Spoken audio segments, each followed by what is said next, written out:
हाँ जी दोस्तों, इस वीडियो में मैं आपके दिमाग में चल रहे काफी सारे क्वेश्चंस का आंसर करने वाला हूँ और साथ ही साथ क्योंकि अभी अभी रिजल्ट आया है, आप लोगों की मेहनत रंग लाई, आप लोग पास हुए, उसके लिए बहुत ढेर सारा कॉन्ग्रेचुलेशन। और जो पास नहीं हो पाए, ये वीडियो उनके लिए बहुत जरूरी है। और अगर आपका एग्जाम दिसंबर में है, भले ही आप अभी पास हो गए हो, तो भी ये वीडियो आपके लिए बहुत ज्यादा जरूरी है, क्योंकि इसमें मैं कुछ ऐसे इंटरेस्टिंग चीजें बताने वाला हूँ जो आपके एग्जाम में बहुत हेल्प करने वाली हैं।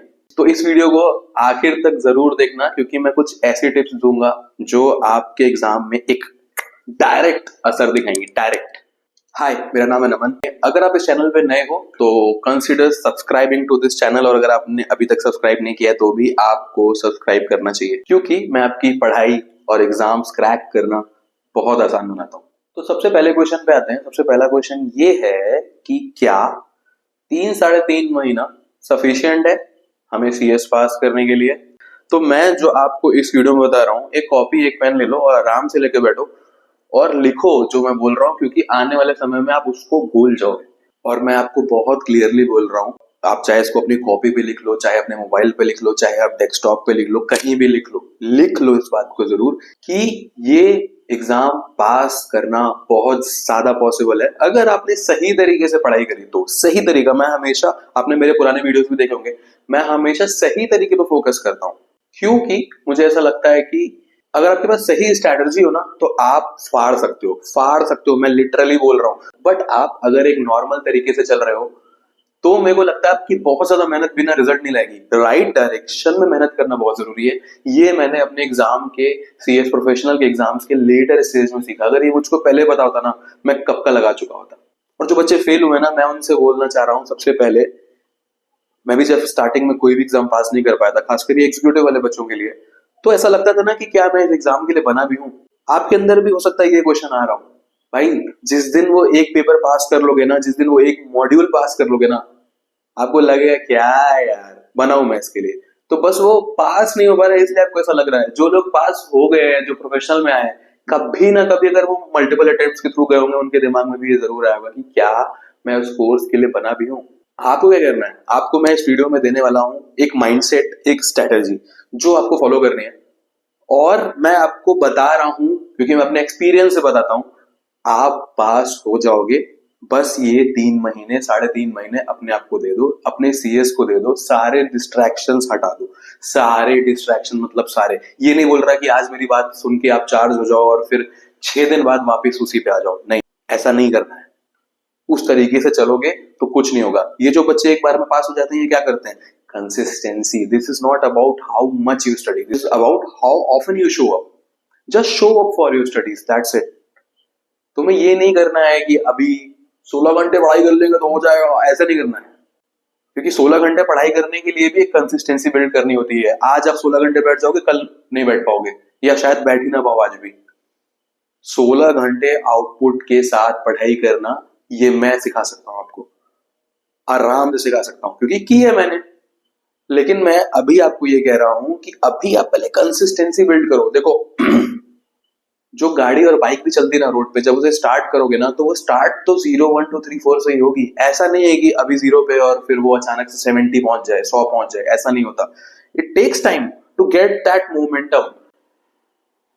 मैं आपको ये मोमेंटम की बात सिर्फ इसलिए कर रहा हूं क्योंकि अचानक से आप सोचोगे ना किसी दिन कि मैं आप 16 घंटे पढ़ने लग जाऊंगा अपना ट्रेनिंग वेनिंग कंप्लीट करके, नहीं होता। नहीं होता भाई, नहीं होता। ये सब बोलने की बातें हैं, आउटपुट ही नहीं निकलता इतना। और उसके बाद बिल्डअप करना शुरू करोगे तो लेट हो जाएगी। तो मैं आपको यही कह रहा हूं कि आज से बिल्डअप करना शुरू करो। आज जब मैं ये वीडियो रिकॉर्ड कर रहा हूं तो आज 29 अगस्त है। मैं आपसे 1 तारीख से बात कर रहा हूं। अपना शेड्यूल बना लो, अपना सब कुछ प्रॉपर तरीके से डिजाइन कर लो और काम शुरू करो भैया। लिख के ले लो, बोल दो मैं कहीं लिख दूं, पास होना बहुत ज्यादा पॉसिबल है। मैं वो नहीं हूं जो आया पहले अटेम्प्ट में क्रॉस करके निकल गया। मल्टीपल अटेम्प्ट्स लगे हैं, तब जाके ये समझ में आया है कि पढ़ाई करनी कैसे, और वही मैं बताने आता हूं अपने वीडियोस पे। अब चाहे आप इस अटेम्प्ट में फेल हुए हो या आप फेल नहीं हुए हो, अगर आपका दिसंबर अटेम्प्ट है, you do short analysis of your self. बहुत जरूरी है, तुम्हें अपनी स्ट्रेंथ्स पता होनी चाहिए, क्योंकि वही स्ट्रेंथ्स तुम्हारे एग्जाम में तुम्हारे काम आएंगी। एमएस धोनी का मैं एक इंटरव्यू देख रहा था, उसमें उन्होंने कहा कि how do you see it, how exactly मुझे शब्द बाय शब्द नहीं आता है, but how do you see it, how do you do it. He said that I know my strengths, I work on that. A person should know his strengths. अपने बारे में हमको पता होना चाहिए। ये मेरा पहला स्टेप था सक्सेस की ओर जाने का, पास होने की ओर जाने का। जब हम अपने आप को इतना कोसते रहते हैं कि मेरे पास ये भी नहीं है, मेरी ये भी प्रॉब्लम है, मैं ये भी नहीं कर पाता, मैं वो भी नहीं कर पाता, आप ध्यान दो, कुछ तो आप कर पाते होगे।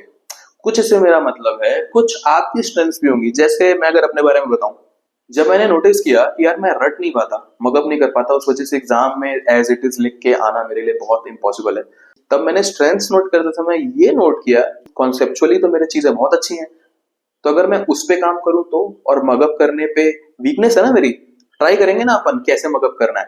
उस वजह से वो स्पीड नोट्स बने थे, सिर्फ उस रीजन से, क्योंकि मुझे मगअप करना नहीं आता था और इतना वास्ट सिलेबस होता था, तो मुझे लगता था कैसे होगा। बट जब से स्पीड नोट्स बने, उसने तो मेरा गेम ही बदल दिया। स्पीड नोट्स के बारे में अगर आप इस वीडियो में पहली बार देख रहे हो तो मैं नीचे लिंक कर दे रहा हूँ, उसको जरूर देखना, क्योंकि अभी टाइम है वो बनाने का, मैंने तो इससे भी कम टाइम पे बनाया था। बहुत हेल्पफुल है, बहुत हेल्पफुल, लेकिन टाइम टेकिंग है, तो उस चीज की ध्यान देना। अपना एनालिसिस करना जरूरी है, जैसे अपने वीकनेसेस का एनालिसिस करोगे कि यार पेपर कैसा आया था, मेरा कैसा गया, थ्योरी मेरी प्रॉब्लम थी, थ्योरी में मैं अच्छा नहीं हूँ, कुछ लोग न्यूमेरिकल पोर्शन में अच्छे नहीं होंगे, कुछ लोग मगिंग अप में अच्छे नहीं होंगे। ऐसे कर करके देखो कि तुम्हारी स्ट्रेंथ्स क्या है। हो सकता है तुम्हारी हैंड राइटिंग, तुम्हारा प्रेजेंटेशन अच्छा हो सकता है तुमने प्रेजेंटेशन पे इसके पहले काम ही ना किया हो, इट कुड बी एनीथिंग। तुम बोलोगे मैं इस चीज पे पर्टिकुलर शॉर्ट एनालिसिस पे एक पर्टिकुलर वीडियो ही बना दूंगा। अगर आपको उस पे वीडियो चाहिए तो नीचे कमेंट करो, मैं बनाऊंगा नेक्स्ट वीडियो उस पे। बट एनालिसिस करना बहुत जरूरी है, अगर ये नहीं किया तो फिर से you are landing up in the wrong direction. यही शॉर्ट एनालिसिस मैं पर्टिकुलरली अपने मेंटरशिप सेशंस में करता हूं, जब बच्चा मेरे पास आता है कि मेरी ये प्रॉब्लम है, मुझे स्ट्रैटेजी एक दो अगले आने वाले कुछ महीने के लिए। आप में से ऐसा कोई नहीं है जिसके पास कुछ ना कुछ स्ट्रेंथ नहीं है। मैं बोल रहा हूँ ना, हो सकता है आपकी थ्योरी स्ट्रांग हो सकता है आपका न्यूमेरिकल स्ट्रांग हो सकता है आपकी प्रेजेंटेशन स्ट्रांग हो। हर बच्चे के पास कुछ ना कुछ एज रहता है, अगर वो उसको पहचान ले और उस पर काम करे और अपने वीकनेसेस पे काम करे, he will make sure that he will get pass. वो एज हमेशा काम आएगा आपकी। तो निकालो उस एज को, टाइम लगाओ, इस चीज पे टाइम लगाओ। ये नहीं कि सीधे भाई साहब फेल हुए या कुछ हुआ, मतलब I know it's a lot of pain when you fail, but again don't do the same mistakes again. देखो फेल होना कोई गलत बात नहीं है, लेकिन फेल होकर के उससे कोई लर्निंग ना लेना गलत बात है।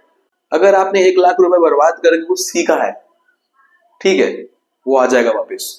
बट अगर आप 1 लाख रुपए बर्बाद करके या फेल होकर के अटेम्प्ट, आपने कुछ सीखा नहीं और आप वापस से उसी रास्ते पे चलने लगे, नो लर्निंग। अब या तो आप एक मॉड्यूल दे रहे हो या आप 2 मॉड्यूल दे रहे हो, ये वीडियो आप दोनों के लिए है। तो हम सितंबर, अक्टूबर और नवंबर की बात करेंगे, बट उल्टे में, यानी बैकवर्ड वे। सीरीज को उल्टा कर दो। अब हम बात कर रहे हैं सबसे पहले नवंबर की, फिर अक्टूबर की, फिर सितंबर की। जब भी हम चीजों को ऐसे देखेंगे तो हमें दिखेगा कि हमारे पास कितना कम टाइम है, बट हम कैसे देखते हैं, 3 महीना है भाई, अभी हो जाएगा। आप नहीं देख रहे हो, बट अनकॉन्शियसली माइंड में यही जाता है और यही साला दिक्कत कर देता है। तो अपना स्ट्रैटेजी को इस तरीके से डिसाइड करो कि नवंबर में आप क्या कर रहे होगे, नवंबर के लास्ट 15 दिन में, लास्ट वीक में क्या कर रहे होगे, फर्स्ट वीक में क्या कर रहे होगे, सेकंड वीक में क्या कर रहे होगे, फिर आओ कि अक्टूबर के लास्ट में क्या कर रहे होगे, अक्टूबर के मिड में क्या कर रहे होगे, अक्टूबर के पहले वीक में क्या कर रहे होगे। इस तरीके से जब तुम बैकवर्ड आओगे ना, तो तुम क्लियरली अपने सिलेबस को बांट पाओगे। जिन बच्चों की ये क्वेरी रहती है कि मैं एक दिन में कितना सिलेबस पढूं, कौन से सब्जेक्ट्स पढूं, 1 मॉड्यूल पढूं, 2 मॉड्यूल पढूं, मैं हमेशा इस फेवर में हूं कि अगर आप 2 मॉड्यूल दे रहे हो तो पर्टिकुलर डे एक पूरा मॉड्यूल पढ़ो। आप चेंज कर सकते हो एक आध सब्जेक्ट इधर उधर दूसरे मॉड्यूल से, बट मैं कह रहा हूँ 3-3, 4-4 सब्जेक्ट एक दिन में पढ़ना बहुत पॉसिबल है। अब अब अगर आप एक ही ग्रुप दे रहे हो तो आप इस बात का लेवरेज ले सकते हो कि आज मैंने 2 पढ़ लिया, बट मैं अगर आपकी जगह होता और मुझे 1 मॉड्यूल देना होता तो भी मैं हर दिन तीनों सब्जेक्ट पढ़ता, क्योंकि यार सब्जेक्ट से टच खत्म हो जाता है।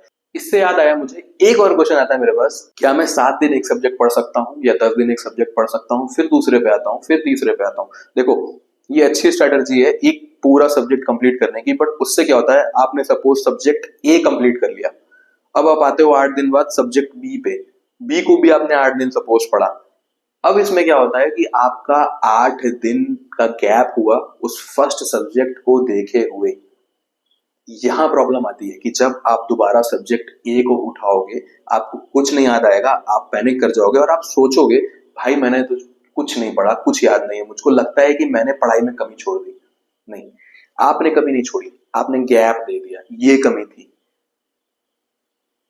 गैप नहीं देना है बॉस, जो भी स्ट्रेटेजी डिसाइड कर रहे हो गैप नहीं देना है, एकदम गैप नहीं देना है। हर दिन सब्जेक्ट पढ़ो। अगर आप 2 ग्रुप पढ़ रहे हो तो एक दिन एक ग्रुप, दूसरे दिन दूसरा ग्रुप, दैट्स इट। और ये सब मैं तब बोल रहा हूँ जब आप क्लासेस ले रहे हो साथ में, अपने 3 महीनों को बांट दो। बट मैं आपको फिर भी बोल रहा हूँ आप एटलीस्ट 4 रिवीजन तो मारो ही। कैसे मारना है? 15-15 दिन के आप मॉड्यूल डिवाइड कर लो अपना पूरा, कि अगर आप 2 ग्रुप दे रहे हो, आपको 20 दिन में ये मॉड्यूल कंप्लीट करना है, 20 दिन में दूसरा मॉड्यूल कंप्लीट करना है स्टार्टिंग के लिए। क्योंकि पहली बार जब आप पढ़ रहे हो कोई चीज को, या पहली बार रिवाइज भी कर रहे हो ना, तो टाइम ज्यादा लगता है। लेकिन जब आप दोबारा तिबारा रिवाइज कर रहे होते हो तो वो रिवीजन का टाइम कम हो जाता है, तो आप उसको 7 दिन 10 दिन भी करके अकॉर्डिंग टू यू। क्योंकि इस वीडियो में मैं सारे एग्जीक्यूटिव और सारे प्रोफेशनल के बच्चों से बात कर रहा हूँ, इसलिए मैं एक एग्जैक्टली नंबर ऑफ डेज के हिसाब से आपके सब्जेक्ट के हिसाब से नहीं बता सकता। लेकिन अगर आपको आपके लिए स्पेसिफिक स्ट्रैटेजी चाहिए कि कितने दिन में कौन सा सब्जेक्ट, कितने दिन में कौन सा मॉड्यूल कवर करना है, क्या स्ट्रैटेजी होनी चाहिए, शॉर्ट एनालिसिस पे आपके हेल्प कर सकूंगा मैं, तो आप मेरा मेंटरशिप सेशन ज्वाइन कर सकते हो, जिसका लिंक मैं नीचे दे रहा हूँ। और अभी उस पर 30% डिस्काउंट भी चल रहा है, तो you can check it out. If you want we can connect on one call. अच्छा, अब मैं आपको बताता हूँ कि आप 3 रिविजन्स में उठाओगे क्या क्या। मैं दोनों बच्चों के लिए बात कर रहा हूँ। या तो आप पहली बार पढ़ रहे होगे, जो कि मुझे लगता है बहुत सारे बच्चे इसमें भी होंगे क्योंकि अभी उनका रिजल्ट आया है। तो दूसरी, आप पहली बार रिवाइज करोगे, यही हो सकता है पॉसिबिलिटी। इन दोनों केस में मैं आपको यही बोल रहा हूँ, क्योंकि जो पहली बार पढ़ रहे हैं उनके लिए ऑलरेडी लेट हो चुका है, उनको पढ़ना है और स्कैनर के साथ पढ़ना है। अगर आप रिवाइज भी कर रहे हो तो आपको रिवाइज करना है और स्कैनर के साथ रिवाइज करना है। स्कैनर के साथ रिवाइज करने का क्या मतलब है? आपको स्कैनर भी देखते हुए चलना है, क्योंकि पढ़ना एक चीज है, उसको सॉल्व करना, क्वेश्चन देखना, क्वेश्चन समझना, क्वेश्चनर पूछ कैसे रहा है, ये एक सेपरेट चीज है। कभी भी इस मिथ में मत रहना कि मैं पढ़ लूंगा और चला जाऊंगा, ये कभी लैंड नहीं करेगा, आपको अटेम्प्ट लग जाएगा। सीधे बोल रहा हूं मैं, पढ़ो क्वेश्चन लगाओ, पढ़ो क्वेश्चन लगाओ, पढ़ो क्वेश्चन देखो, आपको एक अंडरस्टैंडिंग बनेगी और आपको और क्या क्वेश्चन बन सकते हैं इसका भी आइडिया लगेगा। समझ में आया? इसके बाद जब आप दूसरा रिवीजन करोगे, सपोज इसमें 20 दिन लग गया एक मॉड्यूल में आपको, जब आप दूसरा रिवीजन करोगे तो आपको क्या क्या देखना है? अपना क्लास नोट या जो जो भी नोट से आपने पढ़ा, उसके साथ साथ स्कैनर। अब स्कैनर में आपको टाइम थोड़ा कम लगेगा क्योंकि आप ऑलरेडी देख चुके हो, मार्क कर चुके हो कि क्या क्या चीजें करनी है। इसके बाद आप देखोगे सप्लीमेंट, आईसीएसआई के सप्लीमेंट्स बहुत जरूरी है, कई बार उसमें से ही डायरेक्ट क्वेश्चन आ जाता है। हाँ, अगर आप बीच में सोच रहे हो कि मुझे शॉर्ट नोट्स यानी कि स्पीड नोट्स बनाने हैं, जिसका लिंक मैंने नीचे शेयर किया हुआ है, तो आप एक काम और कर सकते हो। वो शॉर्ट नोट्स आप अपने पहले रिवीजन, सॉरी, आप 2 बार पढ़, अगर आप 2 बार पढ़ चुके हो अपनी बुक को या क्लास नोट्स को और साथ साथ स्कैनर को भी, आप इंपॉर्टेंस के अकॉर्डिंग वो स्पीड नोट्स को बना सकते हो। लेकिन मेरा स्पीड नोट्स का वीडियो जो कि मैंने काफी डिटेल में बनाया है, उसको देखे बिना वो अटेम्प्ट भी मत करना, क्योंकि उस वीडियो में मैंने स्टेप बाय स्टेप बताया कि स्पीड नोट्स बनता कैसा है और आपको उससे बहुत हेल्प मिलेगी। अब इसके बाद हम बात कर रहे हैं नवंबर की। ऑलमोस्ट ये सब करते करते आपको सितंबर और अक्टूबर बीत जाएगा। अब हम बात कर रहे हैं नवंबर की।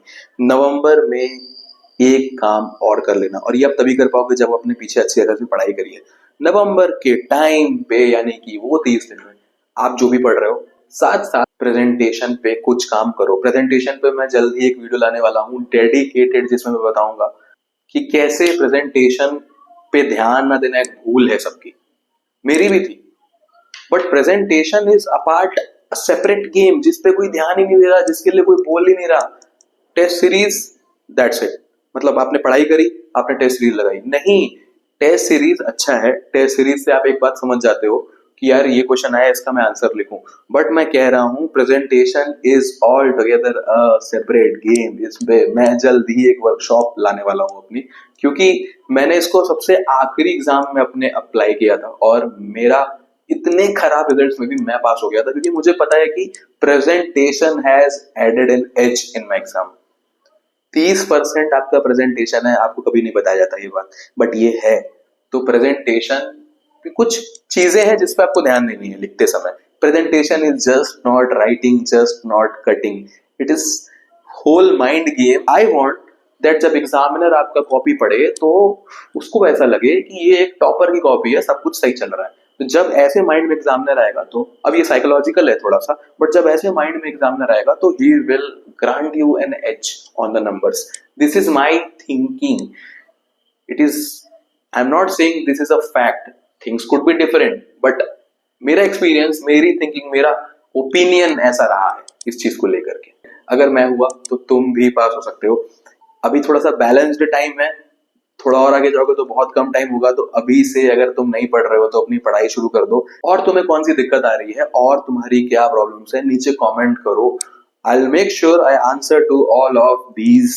देयर इज नो डाउट दोस्तों कि आप पास नहीं होगे, and this is sufficient time, you can do it. Just सारे डिस्ट्रैक्शन, रील्स, मोबाइल, रिलेशनशिप, मैं कह रही हूँ रिलेशनशिप कट ऑफ, ब्रेकअप नहीं करना है भाई, लेकिन एक कॉन्शियसली अपनी पढ़ाई उठाओ और पढ़ाई करो, दैट्स इट। और अगर आपके कुछ क्वेश्चंस हैं मेंटल हेल्थ के रिगार्डिंग भी, अगर आप उनसे गुजर रहे हो अपने स्टडीज के दौरान, तो आप मुझको रीच आउट कर सकते हो। I will make sure that I answer to those questions and it will get sorted because I have been through all of that. ठीक है, बाय।